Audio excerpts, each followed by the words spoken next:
Zee 24 तास एक पाऊल पुढे। टीम इंडियाचे कोच डंकन फ्लेचर हे अजून 1 वर्ष टीम इंडियाचे कोच राहणार आहेत। बीसीसीआयने फ्लेचरशी अजून 1 वर्षाचा करार केलाय। फ्लेचर यांच्या गेल्या 2 वर्षाच्या कारकिर्दीत टीम इंडियाचा परफॉर्मन्स खालावलेलाच होता। असं असतानाही त्यांचीच पुन्हा नियुक्ती केल्यानं अनेकांच्या भुवया उंचावलेल्या आहेत।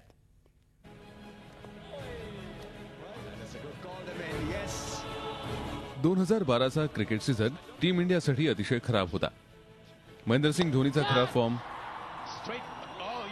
सहवाग गंभीर जोडीच्या कामगिरीचा ढासळता आलेख,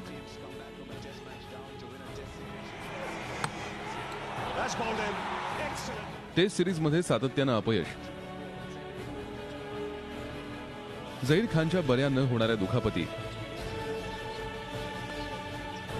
राहुल द्रविड आणि व्हीव्हीएस लक्ष्मणची रिटायरमेंट यासारखी अनेक कारणे टीम इंडियाच्या पराभवासाठी कारणीभूत ठरली।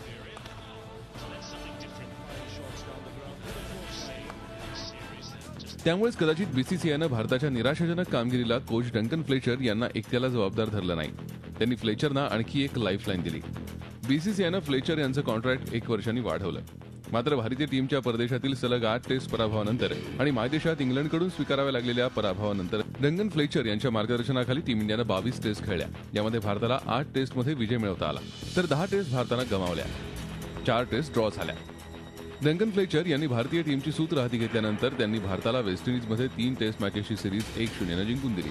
यानंतर इंग्लंडमध्ये भारताला 4-0 सपाटून मार खावा लागला, तर विंडीज टीम भारतात टेस्ट सिरीज खेळण्यासाठी आल्यानंतर भारतानं ही सिरीज 2-0 जिंकली। मात्र भारताला लगेचच ऑस्ट्रेलियाकडून ऑस्ट्रेलियात 4-0 पराभव सहन करावा लागला। न्यूझीलंडला मायदेशात भारतानं 2-0 पराभूत केलं खरं, मात्र त्यानंतर मायदेशातच इंग्लंडकडून 1-2 सिरीज गमावण्याची नामुष्की भारतावर ओढवली। सध्या सुरू असलेल्या ऑस्ट्रेलिया विरुद्धच्या सिरीजमध्ये भारत 2-0 आघाडीवर आहे।